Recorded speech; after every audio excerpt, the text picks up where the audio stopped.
हाँ नमस्कार दोस्तों, प्रवीण कोक मैथ्स यूट्यूब चैनल पर आप लोगों का स्वागत है। उम्मीद करता हूँ आप लोग अच्छे होंगे, स्वस्थ होंगे, मस्त होंगे और आप लोगों की अच्छी तैयारी चल रही होगी। हम लोगों ने लास्ट सेशन लिया था स्क्वायर का और स्क्वायर में हमने 2 पार्ट दिए थे और फटाफट हवा में स्क्वायर ज्ञात करना हम लोगों ने सीखा था। तो आज के सेशन वर्गमूल लेंगे और वर्गमूल का सेशन को आगे बढ़ाएं। उससे पहले आप लोगों से एक रिक्वेस्ट है कि वीडियो को शेयर कर दें, लाइक कर लें और सब्सक्राइब ज़रूर कर लें। साथ साथ में बेल आइकन को ज़रूर प्रेस कर लें जिससे आने वाले वीडियो का नोटिफिकेशन सबसे पहले आपको मिले। चलिए दोस्तों, आज का सेशन शुरू करते हैं और आज का सेशन हमारा वर्गमूल का है। तो वर्गमूल में कैसे कैसे सवाल आते हैं उन चीज़ों को अपन पढ़ते हैं। तो सबसे पहला टाइप में लेता हूँ विशेष प्रकार के वर्गमूल। विशेष प्रकार के वर्गमूल और विशेष प्रकार के वर्गमूल में कैसे कैसे सवाल आते हैं उन सब की हम लोग चर्चा करेंगे। तो देखते जाओ दोस्तों, विशेष प्रकार के वर्गमूल में कौन कौन से सवाल आने वाले हैं। उन सवालों को आप ज़्यादा से ज़्यादा प्रैक्टिस करेंगे, साथ साथ में आप उनका क्या नोटबुक में उनको नोट डाउन करते जाएंगे जिससे कि आप लोगों को उन चीज़ों का पूरा नॉलेज रहे और आप एग्ज़ाम में आसानी से उन सवालों को फटाफट हल कर सकें। पहला सवाल है मेरे पास, देखना, under root of 6 plus under root of 6 plus under root of 6 plus, और ये कहाँ तक जा रहा है? अनंत तक जा रहा है। यदि p बराबर हमें ये दे दिया under root of 6 plus 6 plus 6 plus, और ये कहाँ तक जा रहा है? अनंत तक जा रहा है। तो इसकी प्रॉपर्टीज़ हैं वो थोड़ा ध्यान रख लेंगे तो आपको बहुत फटाफट इसका आंसर मिलेगा दोस्तों। पहली चीज़ तो ये कहाँ तक जाना चाहिए दोस्तों? अनंत तक जाना चाहिए। अनंत तक जाना चाहिए। तो क्या ये अनंत तक जा रहा है? बिल्कुल जा रहा है। सेकंड चीज़ किस में होना चाहिए? प्लस में होना चाहिए। सेकंड चीज़ किस में होना चाहिए? प्लस में होना चाहिए। बिल्कुल है प्लस में। अब तीसरी कंडीशन ये है कि रूट बार बार आना चाहिए। रूट बार बार आना चाहिए। क्या आप लोग बता सकते हैं रूट बार बार आ रहा है? देखो रूट बार बार आ रहा है। कहाँ तक रूट जा रहा है? अनंत तक रूट जा रहा है। अगली कंडीशन इसमें है कि आपकी जो संख्या है वो फिक्स होनी चाहिए। संख्या क्या होनी चाहिए? फिक्स होनी चाहिए। संख्या फिक्स होने का मतलब क्या है दोस्तों? कि 6 यहाँ आ रहा है, 6 यहाँ आ रहा है, 6 आ रहा है, 6 आ रहा है, बार बार कौन आ रहा है? 6 ही 6 आ रहा है। और ये जो संख्या है वो 2 लगातार संख्याओं का मल्टीप्लाई भी होना चाहिए। 2 लगातार संख्याओं का क्या होना चाहिए? मल्टीप्लाई। ये कंडीशन हमारे पास है। तो इन कंडीशंस को आप लोग ध्यान रखेंगे तो नो डाउट आप आसानी से इन सवालों को हल कर सकते हैं। देखो दोस्तों, कहाँ तक जाना चाहिए? अनंत तक जाना चाहिए। यहाँ प्लस प्लस प्लस किस में होना चाहिए? प्लस में होना चाहिए। रूट वाला चिन्ह है वो बार बार आना चाहिए, मतलब वो रूट का साइन कहाँ तक जाना चाहिए? अनंत तक होना चाहिए। संख्या फिक्स होनी चाहिए। फिक्स का मतलब है संख्या एक ही संख्या बार बार आनी चाहिए। जैसे यहाँ 6 आ रहा है, 6 आ रहा है, 6 आ रहा है, बार बार 6 रिपीट हो रहा है और वो 6 कहाँ तक जा रहा है? अनंत तक। तो संख्या फिक्स है हमारे पास। और जो संख्या फिक्स है वो 2 लगातार संख्याओं का मल्टीप्लाई भी होना चाहिए। क्या ये 6 2 लगातार संख्याओं का गुणा है? तो चेक कर लेते हैं। तो 6 बराबर मैं कह दूँ 2 गुणा 3। क्या 2 गुणा 3 लगातार संख्या है कि नहीं है? बिल्कुल 2 गुणा 3, 2 और 3 2 लगातार संख्या है। तो 2 और 3 का जो मल्टीप्लाई करेंगे तो हमारे पास क्या आएगा? 6। लेकिन वो कंडीशन ये है कि दोनों नंबर कैसे होने चाहिए? लगातार नंबर होने चाहिए। 2 के बाद 3, 3 के बाद 4, 4 के बाद 5, इस प्रकार से होने चाहिए। लेकिन उनका मल्टीप्लाई क्या आना चाहिए? 6। तो ऐसा केवल कंटिन्यूस नंबर हमारे पास केवल 2 हैं। कौन से हैं? 2 गुणा 3, 3 दूनी क्या हो गया? 6। तो अब दोस्तों इसका जो रिजल्ट बताना है मुझे p बराबर, अब मुझे बताओ चिन्ह यहाँ पर कौन सा आ रहा है? प्लस। तो प्लस हो तो प्लस का मतलब ज़्यादा या कम होता है? ज़्यादा। तो इनमें ज़्यादा कौन है? 3। प्लस हो तो आंसर क्या आएगा? 3। तो इस सवाल का राइट आंसर क्या आ जाएगा मेरे दोस्तों? 3 राइट आंसर होगा। उम्मीद करता हूँ ये वाली बात समझ में आ गई होगी। वापस से समझ सकते हैं कि कहाँ तक जाना चाहिए? अनंत तक जाना चाहिए। प्लस में होना चाहिए। रूट बार बार आना चाहिए। संख्या फिक्स होनी चाहिए। क्या संख्या फिक्स है? बिल्कुल 6 ही 6 बार बार आ रहा है। 2 लगातार संख्याओं का गुणा होना चाहिए। क्या ये 6 जो संख्या फिक्स है क्या 2 लगातार संख्याओं का गुणा है? बिल्कुल 2 लगातार संख्याओं का गुणा है। तो p बराबर क्या हो जाएगा? यदि प्लस है तो बड़ी वाली संख्या आपका राइट आंसर हो जाएगा। तो यहाँ पर प्लस का मतलब क्या होता है? ज़्यादा वैल्यू, मतलब बड़ा मान होता है। तो प्लस के लिए 2 और 3 में बड़ी संख्या जो है वही आपका इस सवाल का राइट आंसर हो जाएगा। तो इस सवाल का राइट आंसर क्या होगा दोस्तों? 3। उम्मीद करता हूँ ये वाली बात आप लोगों को समझ में आ गई होगी। जैसे एक एग्जाम्पल और लेता हूँ मैं, देखिएगा इन्हीं कंडीशन पर आधारित। तो नेक्स्ट एग्जाम्पल क्या है देखिएगा, मेरे पास एग्जाम्पल है p बराबर दे दिया 20 प्लस √20 प्लस √20 प्लस, और ये कहाँ तक जा रहा है दोस्तों, अनंत तक जा रहा है। मुझे बताओ क्या ये अनंत तक जा रहा है, बिल्कुल कंडीशन मैच हो रही है, अनंत तक जा रहा है। क्या प्लस में है, बिल्कुल प्लस में चल रहा है। रूट बार बार आ रहा है, जी हाँ, रूट कहाँ तक जा रहा है, अनंत तक जा रहा है। और संख्या फिक्स है, क्या 20 ही 20 नजर आ रहा है आपको, बिल्कुल, तो संख्या निश्चित होगी, एक ही संख्या बार बार आ रही है। क्या वो लगातार संख्याओं का गुणा है, बिल्कुल, 20 बराबर आप क्या लिखेंगे, 4 गुणा 5, 2 लगातार संख्याओं का गुणा है। तो मुझे बताओ अब इसका आंसर क्या होगा, चिन्ह प्लस है तो बड़ी वाली संख्या इसका राइट आंसर हो जाएगा, तो p बराबर इसका राइट आंसर क्या होगा, 5। इस p बराबर क्या हो जाएगा, 5। तो इसका सही जवाब मेरे दोस्तों क्या आ जाएगा, 5। तो करेक्ट आंसर क्या है इसका, 5 है।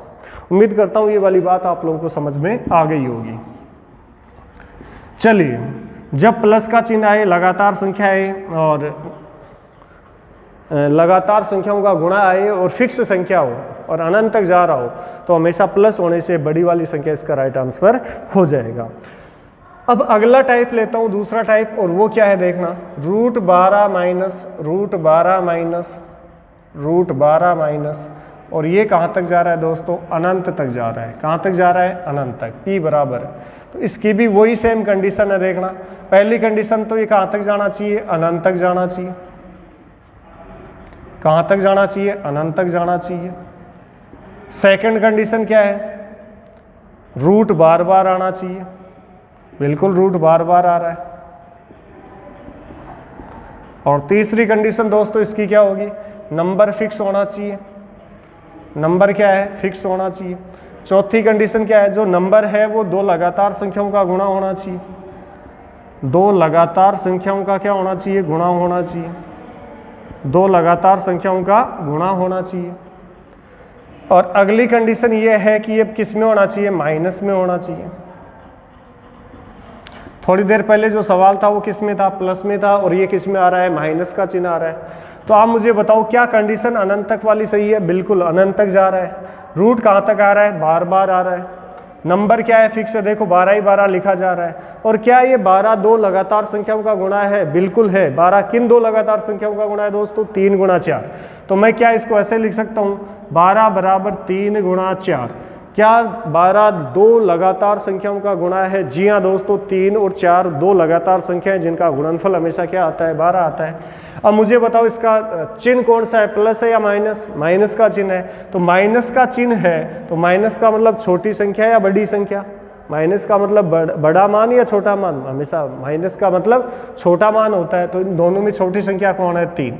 तो यदि माइनस होगा तो इसका राइट आंसर क्या होगा, 3 होगा। और यदि यहाँ पर चिन्ह प्लस का होता तो हमारे पास इसका राइट आंसर क्या आ जाता, 4 आ जाता। लेकिन अब की बार चिन्ह कौन सा है, माइनस का, और माइनस का चिन्ह होने की वजह से छोटी वाली संख्या इसका राइट आंसर होगी। तो छोटी वाली संख्या क्या है, मेरे पास 3 है, तो 3 इसका करेक्ट आंसर हो जाएगा। उम्मीद करता हूँ ये वाली बात आप लोगों को समझ में आ गई होगी। चलिए एक सवाल और लेता हूँ, देखिएगा और ध्यान से उसको हल करना।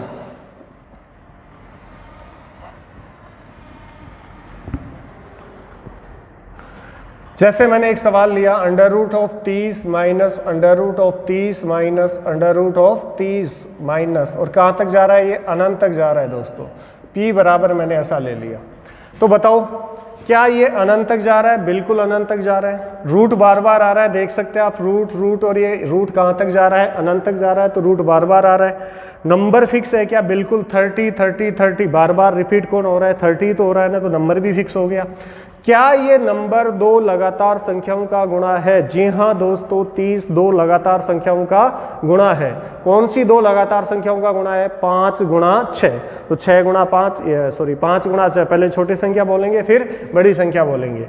फिर देखो प्लस में है या माइनस में है, माइनस में है। तो मैं इसको ऐसे लिख दूं, p बराबर 30 बराबर क्या लिख रहे हो आप, 5 गुणा 6। तो बताओ p बराबर इसका आंसर माइनस का चिन्ह होने की वजह से 6 आएगा या 5 आएगा, छोटे वाला आंसर आएगा। तो इसका राइट आंसर क्या होगा दोस्तों, 5। तो करेक्ट आंसर क्या हो जाएगा, 5। उम्मीद करता हूँ ये वाली कहानी भी आप लोगों को समझ में आ गई होगी।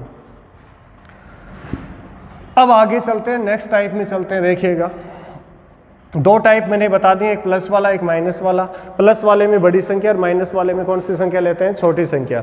लेकिन अनंत तक जाना चाहिए, नंबर फिक्स होना चाहिए, वो नंबर दो लगातार संख्याओं का क्या होना चाहिए, गुणा होना चाहिए। नेक्स्ट सवाल लेते हैं और देखो नेक्स्ट सवाल क्या है, तीसरा टाइप से।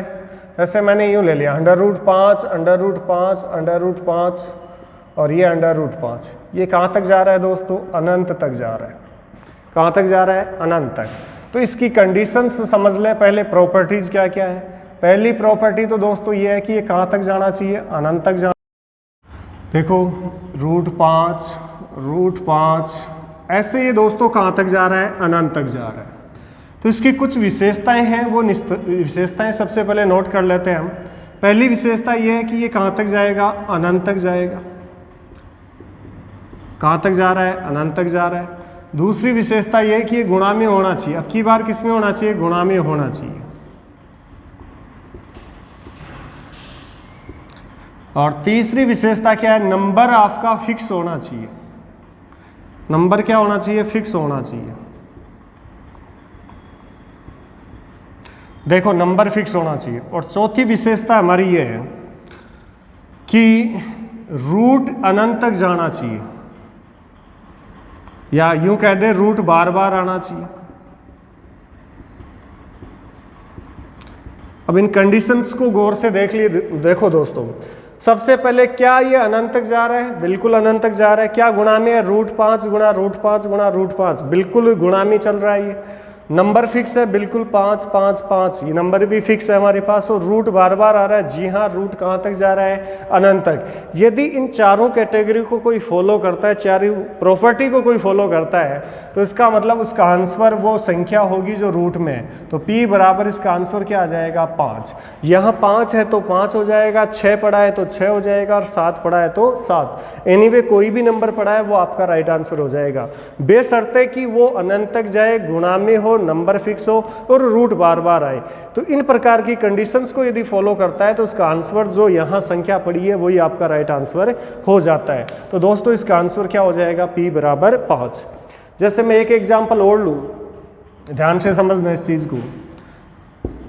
एक एग्जाम्पल और ले लेते हैं, देखना। जैसे मैंने यहाँ पर लिया P बराबर 11 √11 और √11, ये कहाँ तक जा रहा है दोस्तों, अनंत तक जा रहा है। तो मुझे आप लोग बताओ कि सबसे पहले ये अनंत तक जा रहा है कि नहीं जा रहा है, बिल्कुल अनंत तक जा रहा है। किस में है, ये गुणा में है। नंबर क्या होना चाहिए, फिक्स है, बिल्कुल नंबर फिक्स है, 11 ही 11 बार बार रिपीट हो रहा है। और रूट कहाँ तक जा रहा है, बार बार जा रहा है। इसका मतलब रूट अनंत तक जा रहा है। तो इस सवाल का रिजल्ट यदि इन चारों प्रॉपर्टी को फॉलो कर रहा है तो जो संख्या पड़ी है वही आपका राइट आंसर है। तो यहाँ पर राइट आंसर क्या हो जाएगा, 11। यदि यहाँ पर 23 होता तो 23 हो जाता, 35 होता तो 35, 41 पड़ा होता तो 41। उम्मीद करता हूँ ये वाली बात भी आप लोगों को समझ में आ गई होगी। चलिए दोस्तों अगले टाइप में चलते हैं, और अगला टाइप समझा रहा हूँ, देखना। एक एक टाइप के 2-2 3-3 सवाल आप लोगों को बताए जा रहे हैं। इनको आराम से नोटबुक में लिखेंगे और आराम से इनको समझने की कोशिश करेंगे।